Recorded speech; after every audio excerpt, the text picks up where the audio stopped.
주인 삼은 모든 것 내려놓고 내 주 되신 주 앞에 나가 내가 사랑했던 모든 것 내려놓고 주님만 사랑해. 내가 주인 삼은 모든 것 내려놓고 내 주 되신 주 앞에 나가 내가 사랑했던 모든 것 내려놓고 주님만 사랑해. 주 사랑 거친 풍랑에도 깊은 바다처럼 나를 잠잠케 해. 주 사랑 내 영혼의 반석 그 사랑 위에 서리. 주 사랑 거친 풍랑에도 깊은 바다처럼 나를 잠잠케 해. 주 사랑 내 영혼의 반석 그 사랑 위에 서리. 그 사랑 위에 서리.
하겠습니다. 하나님 아버지 감사합니다. 오늘도 우리 친구들 코로나를 피해 이 시간 주님 앞에 나오게 하신 감사합니다. 우리 장미교회 친구들 일주일 동안 지은 죄 이 시간 다 용서해 주세요.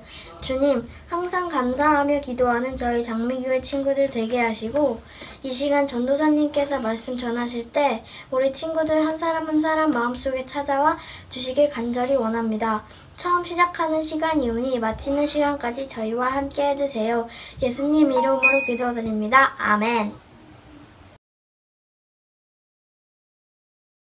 사무엘이 백성에게 이르되 오라 우리가 길갈로 가서 나라를 새롭게 하자. 모든 백성이 길갈로 가서 거기서 여호와 앞에 사울 왕을 삼고 길갈에서 여호와 앞에 화목제 예배를 드리고 서울과 이스라엘 모든 사람은 거기서 크게 기뻐하리라. 안녕하세요, 장미교회 친구들. 오늘은 나라를 새롭게 하자라는 제목으로 하나님 말씀 나누도록 할게요. 지난 11월 3일에는 미국의 대통령 선거가 있었어요. 공화당에는 트럼프, 민주당에는 바이든이 대통령 후보로 나왔죠. 이 선거로 인해 우리나라는 물론 전 세계가 미국을 주목하고 있었어요. 그렇다면 왜 많은 사람들이 이 일에 대해서 관심을 가지고 있을까요? 그만큼 대통령이 중요해서겠죠. 우리 친구들도 알다시피 대통령은 한 나라의 최고의 권력을 가진 사람이에요. 대통령에 따라 미국의 정치, 경제, 외교 이런 것들이 한꺼번에 바뀔 수가 있어요. 즉, 이 일을 계기로 미국이라는 나라가 새롭게 될 수 있는 것이죠. 우리나라도 몇 년 뒤에 대통령 선거를 하겠죠. 그때는 지금 미국의 대통령 선거보다 훨씬 시끄럽고 정신없을 것이에요. 그때가 되면 TV, 신문, 뉴스, 이야기의 주제, 이 모든 것이 대통령 선거가 될 것이에요. 왜냐하면 대통령에 따라 우리나라가 바뀌고 새롭게 될 수 있기 때문이죠. 오늘 말씀에서도 나라를 새롭게 하려는 시도가 있어요. 그렇다면 오늘 말씀을 보면서 나라를 새롭게 하는 것이 무엇인지 한번 알아보도록 할게요. 우선 오늘 말씀의 배경을 알아볼게요. 자, 그림 하나 보겠습니다. 이 그림이 무엇을 말하고 있죠? 사무엘과 이스라엘 사람들이 이야기하는 장면이에요. 우리 친구들 저번 주 설교 내용 기억나나요? 제가 다시 간단하게 말씀드릴게요. 저번 주는 사울이 기름 부음 받는 장면이었어요. 사울이 기름 부음 받는 것은 이스라엘의 왕으로서 기름 부음을 받는 것이었죠. 사울은 이것이 믿기지 않고 당황스러웠지만 하나님은 이 세 가지 징조를 보여줌으로써 사울의 기름 부으심을 확증하시죠. 그 뒤에 사무엘은 이스라엘 온 사람들에게 사울이 하나님께서 세우신 왕이다 라고 말해요. 하지만 이것을 이스라엘 사람들이 받아들였을까요? 물론 받아들이는 사람도 있겠지만 받아들이지 않은 사람도 있을 것이에요. 또한 이스라엘은 어떠한 왕을 원했죠? 바로 다른 나라로부터 우리를 구원해줄 왕을 기대했어요. 하지만 사울은 이스라엘 중에 가장 약한 베냐민 지파였고 이 베냐민 지파 중에서도 정말 약한 가문에 속한 사람이었어요. 이런 사울을 이스라엘 사람들이 어떻게 생각했을까요? 베냐민 지파에서 왕이 나온다고? 키는 큰데 우리를 구원할 수 있을 것 같진 않은데 저 사울이란 사람은 전쟁 영웅도 아니고 나는 인정 못하겠어 이렇게 생각하면서 사울을 왕으로 인정하지 않았어요. 그래서 이스라엘 모든 사람이 이 사울을 인정하게 만드는 사건이 필요했죠. 그 사건은 이 다음 그림을 보면 알 수 있어요. 다음 그림 볼게요. 자, 사무엘상 11장 1절을 보면은 암몬이 길르앗 야베스를 공격하는 말씀이 나와요. 길르앗 야베스는 므낫세 땅에 살고 있었던 이스라엘 백성들이에요. 그냥 이스라엘 백성 중에 하나라고 봐도 괜찮아요. 하여튼 암몬이 이 길르앗 야베스를 공격했는데 길르앗 야베스는 암몬을 이길 수 없었죠. 그래서 평화 조약을 맺으려고 하죠. 이 그림에 나오는 것처럼 길르앗 야베스 사람은 암몬에게 우리가 당신을 섬기겠습니다. 우리와 언약하겠습니다. 우리가 조공을 바치겠습니다. 이렇게 말을 해요. 이 말을 들은 암몬은 어떻게 반응할까요? 평화협정을 받아들이고 이 길르앗 야베스를 공격하지 않을까요? 아니었어요. 암몬은 너희 모든 사람이 오른쪽 눈을 빼야 언약하겠다. 내가 온 이스라엘을 이렇게 모욕하겠다. 라고 말해요. 우리 친구들 이 말을 어떻게 생각해요? 왜 오른쪽 눈일까요? 이것에는 두 가지 이유가 있어요. 첫 번째는 이 전투력을 떨어뜨리기 위해서였어요. 한쪽 눈이 없으면 원근감, 중심 잡기가 정말 힘들어요. 우리 친구들도 한쪽 눈 감고 한번 걸어가 본 적 있나요? 이렇게 일직선으로 걸어가기가 정말 힘들 것이에요. 그러면 정말 싸우기가 힘들겠죠? 즉, 이 오른쪽 눈을 없앰으로써 암몬은 이스라엘이 다시는 반란을 일으키지 않게 하기 위해서였어요. 또 다른 이유는 조공을 계속 받기 위해서였어요. 이 한쪽 눈이 없다면 이 싸우는 것은 힘들겠지만 일상생활은 하지 못할까요? 그렇지 않아요. 우리 친구들 혹시 궁예 아나요? 누구인가? 누가 기침 소리를 내었는가? 이 명대사 알고 있나요? 태조 왕건의 이 궁예가 한 대사죠. 그리고 궁예도 이 한쪽 눈이 없어요. 이럴 때 궁예는 이 사는 것은 불편했겠지만 이 왕도 하고 잘 지냈어요. 그리고 우리 친구들 사이먼 도미닉 쌈디 알죠? 쌈디도 제가 알기로는 이 왼쪽 눈이 잘 보이지 않아요. 그래도 랩도 잘 하고 잘 지내고 계시죠? 이렇게 한쪽 눈이 없다고 해서 못 사는 것은 아니에요. 즉 이스라엘 백성들도 한쪽 눈이 없이 농사도 하고 가축도 기르고 이러한 경제활동을 할 수 있었어요. 그래서 암몬에게 조공을 바칠 수 있었겠죠? 이렇게 두 가지 이유로 암몬은 이런 요구를 한 것이에요. 하지만 우리 친구들 한번 이스라엘의 처지에서 생각해 볼까요? 이 요구를 들은 이 이스라엘의 기분 어땠을 것 같나요? 정말 굴욕적이고 기분 나빴을 것 같아요. 항복해서 조공을 바치는 것도 굴욕인데 오른쪽 눈을 빼라고 하는 것이에요. 이것은 정말 모욕적인 행동이죠. 하지만 이 말을 들은 길르앗 야베스는 우리를 구원할 자가 없으면 그렇게 하겠습니다 라고 말해요. 이렇게 나라가 힘이 없다는 것은 정말 슬픈 것 같아요. 이렇게 모욕적이고 굴욕적인 요구를 받아들일 수밖에 없었어요. 그렇다면 이러한 슬픈 상황의 이스라엘을 구원할 사람 누가 있을까요? 그것은 이 다음 그림을 보면 알 수 있어요. 자, 이 상황을 이제 사울이 알게 되었죠. 그런데 이 알게 된 상황이 조금 웃겨요. 이 5절을 보면은 사울이 밭에서 소를 몰고 오다가 알게 되었다고 해요. 밭에서 소를 몰았다는 것은 어떠한 의미일까요? 농사를 짓고 있었다는 것이겠죠? 이 왕이라는 사람이 농사를 짓고 있어요. 이 모습은 이 사울이 얼마나 힘이 없고 별 볼 일 없는 사람인가를 보여주고 있어요. 하지만 이렇게 별 볼 일 없는 사울이 변하게 돼요. 바로 이 야베스 사람의 말을 듣고 여호와의 영이 크게 감동되어서 화가 났어요. 즉 하나님의 영이 임해서 사울은 크게 화가 난 것이에요. 그래서 한 결이, 즉 소 2마리의 몸, 머리, 팔, 다리 이런 모든 부분을 해체했어요. 그리고 각 부분을 이스라엘 각 지파에게 보냈죠. 그러면서 누구든지 사울과 사무엘을 따르지 않으면 이 소와 같이 될 것이다 라고 말해요. 이 말을 들은 이스라엘의 모든 사람은 하나님께서 두려움을 주셨어요.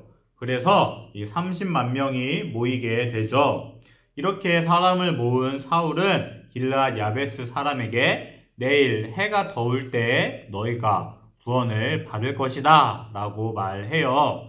해가 더울 때 이것은 언제를 말할까요? 제가 생각했을 때는 아마 낮 12시에서 1시 사이 이렇게 될 것 같아요. 그리고 이제 이튿날에 사울은 암몬을 새벽에 기습 공격해요. 이 공격은 해가 더울 때 12시에서 1시까지 이어졌고 암몬은 크게 패배했어요. 그래서 암몬 사람들은 거의 절멸하게 되었죠. 즉 이스라엘의 무시를 당하던 사울이 오히려 이스라엘을 구원하게 되었어요. 그 뒤에 사울 어떻게 되었을까요? 다음 그림을 보면 알 수 있어요. 이 전쟁을 승리로 이끈 사울은 완전히 이스라엘 사람들의 인정을 받게 되었죠. 이스라엘 백성은 다른 나라로부터 우리를 구원할 왕을 찾았고 사울은 그것을 해냈어요. 이런 사울을 이스라엘 백성이 좋아하고 환영하는 것은 당연한 일이죠. 심지어 이스라엘 사람은 이 사무엘에게 사울이 어떻게 우리를 다스리겠습니까? 사울을 믿지 못하겠습니다. 사울은 우리를 구원할 사람이 아닙니다. 이렇게 말하는 사람 누구입니까? 우리가 그 사람을 찾아서 죽이겠습니다. 이렇게 말을 해요. 즉, 이 사울의 인기는 이 하늘을 찌를 정도였죠. 이 말을 들은 사울, 어떻게 행동할까요? 사울은 오늘은 사람을 죽이지 못합니다. 왜냐하면 여호와께서 이스라엘에게 구원을 베푸셨기 때문입니다. 라고 말해요. 즉 사울은 이 구원이 자기가 행한 것이 아니라 하나님께서 행한 것이다 라고 말해요. 또한 이 상황에서 사무엘은 이스라엘 백성에게 아주 중요한 말을 해요.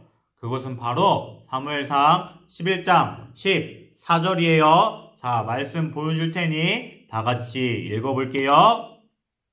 사무엘이 백성에게 이르되 오라 우리가 길갈로 가서 나라를 새롭게 하자. 아멘. 사무엘이 이스라엘 백성에게 무엇이라고 말하나요? 바로 나라를 새롭게 하자라고 말해요. 사랑하는 장미교회 친구들, 이 말씀을 자세히 알아볼게요. 왜 사무엘은 나라를 새롭게 하자라고 말했을까요? 우리는 눈에 보이지 않는 하나님이 아닌 힘이 세고 강력한 왕이 있는 나라로 새롭게 하자 이렇게 말하는 것일까요? 아니에요. 오히려 그 반대예요. 오늘 말씀에서 새롭게 된 나라는 하나님이 진짜 왕이 되는 나라예요. 사람 왕은 하나님의 대리 통치자이고 하나님이 진짜 왕이 되는 그러한 나라로 새롭게 하자는 뜻이에요. 지금 이스라엘은 어떠한 상황이죠? 바로 사울이 영웅이 되어가지고 왕으로서 환대를 받고 있어요. 그런 상황에서 이스라엘에 대한 하나님의 왕권은 희미해지거나 약해질 수가 있었어요. 그래서 사무엘은 이스라엘에게 이러한 말을 하는 것이에요. 그 증거로 사울이 왕이 된 후에 바로 하나님 앞에 화목제물을 드렸죠. 이것은 하나님의 왕권, 하나님의 주권, 이것을 인정하는 것이에요. 사랑하는 장미교회 친구들, 오늘은 나라를 새롭게 하는 것을 보았어요. 그렇다면 우리에게 나라는 무엇일까요?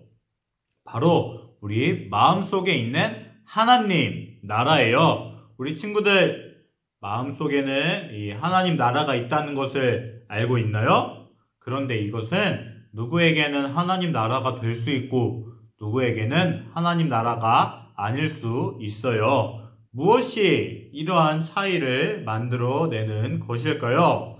바로 이 하나님의 다스림을 받냐, 받지 않냐의 차이예요. 하나님 나라는 이 하나님의 통치를 받는 것을 말해요. 즉, 우리가 하나님의 다스림을 받고 있다면 우리는 하나님의 나라가 되는 것이에요. 사랑하는 장미교회 친구들, 하나님의 다스림을 받는 하나님의 나라가 되기를 바랍니다.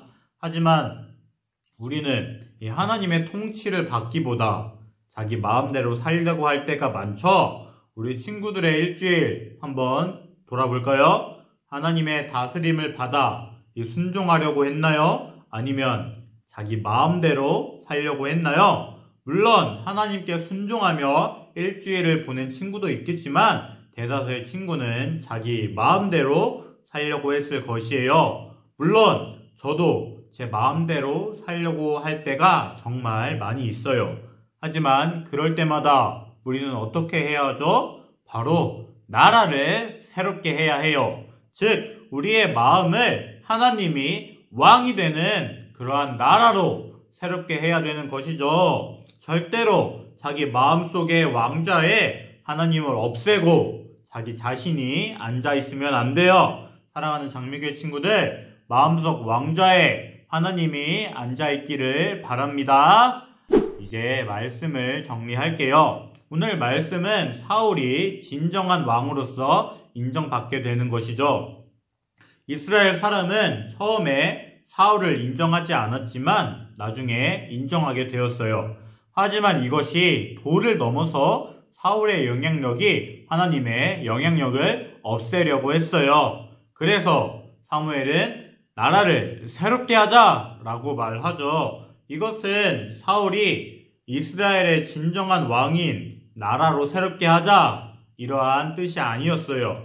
사울은 하나님을 대신하는 것일 뿐이며 진정한 왕은 하나님이 되는 그러한 나라로 새롭게 하자 이러한 뜻이었어요. 사랑하는 장미교회 친구들, 오늘 말씀은 오늘 우리에게 똑같이 적용돼요. 오늘 말씀은 단순히 이스라엘에게만 해당되고 우리에게는 상관없다고 생각하나요?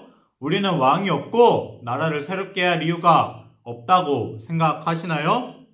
아니에요. 우리에게는 왕과 나라가 있어요. 그것은 바로 하나님이 왕이 되시는 하나님 나라예요. 우리 마음속 왕좌에 하나님이 앉아있다면 하나님 나라가 될 것이고 자기 자신이 앉아있다면 하나님 나라가 아니게 될 것이에요. 그렇다면 우리는 어떻게 해야 될까요? 우리는 항상 우리의 마음을 하나님 나라로 새롭게 해야 해요. 즉 하나님의 다스림을 받아 하나님의 백성으로 하나님의 말씀에 순종하며 살아야 하는 것이죠. 이것이 우리가 나라를 새롭게 하는 것이에요. 사랑하는 장미교회 친구들, 우리 마음속의 왕좌를 하나님께 드리기를 바랍니다. 저는 우리 친구들이 이 하나님의 통치를 받으며 하나님께 순종하며 지내는 우리 장미교회 친구들이 되었으면 좋겠어요. 항상 자기 마음을 하나님의 나라로 새롭게 하는 우리 장미교회 친구들이 되기를 주님의 이름으로 소망합니다. 기도하겠습니다. 거룩하신 주님, 우리에게 주의를 허락하시고 예배로 나아갈 수 있게 하시니 감사합니다. 우리 예배를 통해 주님 홀로 찬양과 영광 받아 주시옵소서. 주님, 오늘은 나라를 새롭게 하는 모습을 보았습니다. 우리도 나라를 새롭게 하기를 원합니다. 우리 마음을 하나님 나라로 새롭게 하기를 원합니다. 주님, 우리에게 찾아오셔서 우리를 통치하여 주시옵소서. 하지만 우리가 하나님의 다스림을 거부하며 하나님께 불순종하며 살아갔음을 고백합니다. 우리를 불쌍히 여기사 우리 죄를 용서하여 주시옵소서. 주님, 이것이 형식적인 회개로 끝나지 않기를 원합니다. 우리 마음의 왕좌를 주님께 항상 드릴 수 있도록 도와주시옵소서. 우리가 항상 주님의 다스림을 받아 살아갈 수 있도록 도와주시옵소서. 또한 코로나로 인한 피해가 줄어들지 않고 있습니다. 이 상황을 주님께서 불쌍히 여겨 주시옵소서. 하루빨리 코로나가 종식되어 일상을 허락하여 주시옵소서. 우리 기도에 응답하실 것을 믿습니다. 이 모든 기도 우리의 왕이신 예수 그리스도의 이름으로 기도합니다. 아멘. 주기도문으로 예배 마치겠습니다. 하늘에 계신 우리 아버지여, 이름이 거룩히 여김을 받으시오며 나라에 임하옵시며 뜻이 하늘에서 이루어진 것 같이 땅에서도 이루어지이다. 오늘날 우리에게 일용할 양식을 주옵시고 우리가 우리에게 죄 지은 자를 사하여 준 것 같이 우리 죄를 사하여 주옵시고 우리를 시험에 들게 하지 마옵시고 다만 악에서 구하옵소서. 대개 나라와 권세와 영광이 아버지께 영원히 있사옵나이다. 아멘.